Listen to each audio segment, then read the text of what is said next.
Salam sejahtera, saya Connie Grace dan ini Ringkas TVS.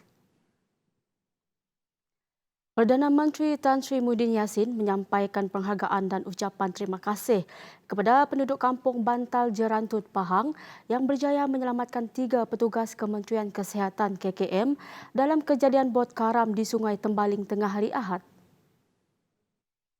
KKM menerusi hantaran Facebooknya berkata ucapan penghargaan itu disampaikan menerusi Menteri Kesihatan Datuk Seri Dr. Adham Baba. Dalam kejadian kira-kira 1.30 tengah hari itu yang berlaku di Jeti Klinik Kesihatan Kampung Bantal, 3 kaki tangan Klinik Kesihatan Kampung Bantal di Taman Negara Jerantut Pahang nyaris lemas apabila bot mereka terbalik dan mereka dibawa arus Sungai Tembeling. Bot yang membawa penolong pegawai perubatan, pekerja am klinik dan seorang tekong dipercayai mengalami masalah enjin dan terbalik sebelum tersangkut pada pokok di tebing sungai yang menyebabkan semua petugas KKM tersebut hanyut.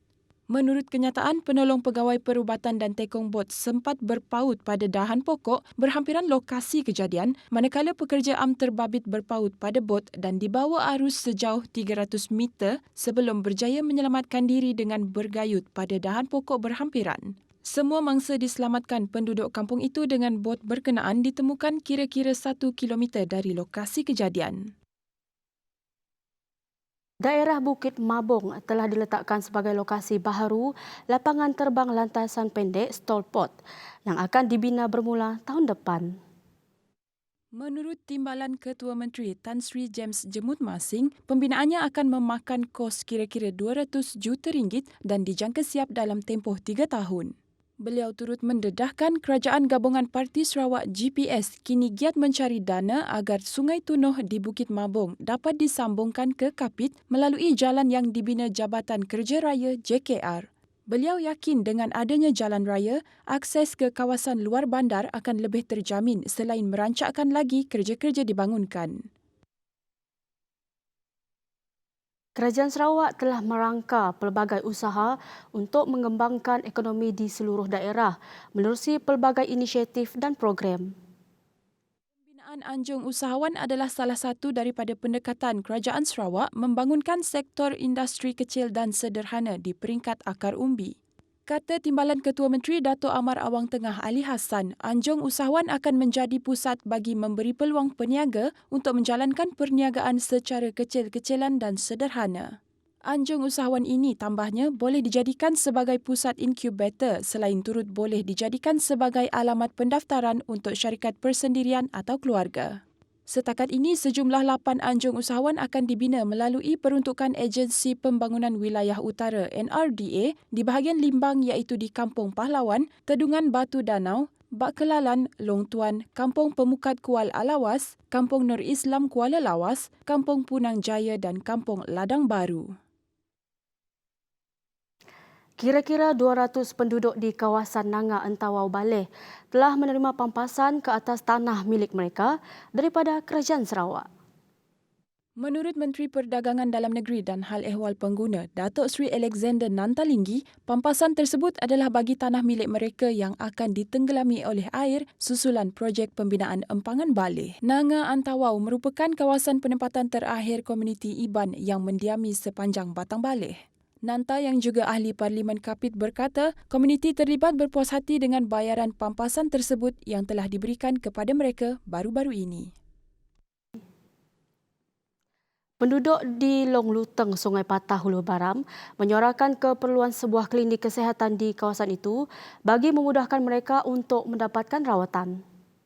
Menteri Muda Kesihatan Awam dan Perumahan, Dr. Anwar Rapai berkata, semua rumah panjang atau penempatan penan di kawasan tersebut mengambil masa kira-kira 2 jam untuk pergi ke klinik terdekat di kawasan Long Bedian. Katanya lagi, perkara itu akan dirujuk kepada Kementerian Kesihatan Malaysia, KKM dan Jabatan Kesihatan Sarawak memandangkan pembinaannya memerlukan kriteria tertentu termasuk populasi mencukupi. Selain itu, beliau juga akan berbincang dengan kementerian dan jabatan bagi meneliti beberapa perkara termasuk perkhidmatan doktor. Seramai 80 penghuni rumah mator Sigan dari Sungai Sebilik Lubuk Renik Temuduk Awi, Seratok berdepan risiko kejadian tanah runtuh. Kejadian tersebut berlaku kira-kira 30 meter dari bahagian hadapan rumah panjang berkenaan. Ketua Balai Bomba dan Penyelamat Saratok Nazri Muhammad berkata, seramai 4 anggota dikerahkan ke lokasi kejadian untuk melakukan pemantauan awal dan mendapatkan maklumat lanjut berkaitan insiden itu. Hasil pemantauan awal yang dijalankan mendapati kejadian berkenaan mungkin akan berlaku lagi, lebih-lebih lagi jika hujan lebat tanpa henti bagi tempoh yang lama. Bomba menyifatkan kawasan sekitar rumah panjang itu masih selamat, namun penduduk diingatkan untuk segera memaklumkan kepada bomba sekiranya terdapat runtuhan berlaku dalam tempoh terdekat. Walaupun tidak bekerja dalam bidang yang dipelajari, namun kegigihan serta usaha menguasai sesuatu yang baharu akhirnya membuahkan hasil. Ini kisah Motsen Sagin Maoh, graduan program pembangunan sumber manusia dari Universiti Malaysia Sarawak UNIMAS yang tidak kekok ceburi bidang pertanian moden walaupun berbeza dengan pengajian yang dilaluinya. Saya mulakan projek mitigasi ini dalam 3 tahun setengah. Macam tu lah. Saya mula pertengahan tahun 2 tahun yang lepas. Martson merupakan antara belia yang terlibat secara aktif dalam pertanian moden menerusi kaedah vertigasi. Menyedari kesukaran untuk mendapatkan pekerjaan, Martson enggan menoleh ke belakang dan terus mengambil keputusan untuk mencuba bidang baharu itu. Ternyata langkah yang diambilnya sejak beberapa tahun lalu merupakan keputusan tepat. Lebih membanggakan apabila kerjaya baharunya itu membuahkan hasil dan menjana pendapatan lumayan menerusi penanaman cili, halia dan golden melon yang dijual secara atas talian. Nasihatnya, jangan mudah mengalah dalam mengecap kejayaan hidup dan kunci utamanya adalah kesabaran. Pemuda-pemuda ataupun belia-belia yang ada minat nak mulakan vertigasi ni, bagi saya, kalau boleh kita teruskan dan sentiasa berdisiplin dan minat tu mesti ada. So, kalau minat tu mesti ada, tak ada memang tidak dapat lah. Kalau macam gagal satu season, 1 tahun tu, 2 tahun tu kalau gagal, teruskan je. Jangan putus asa. So, pertanian ni kita sentiasa belajar.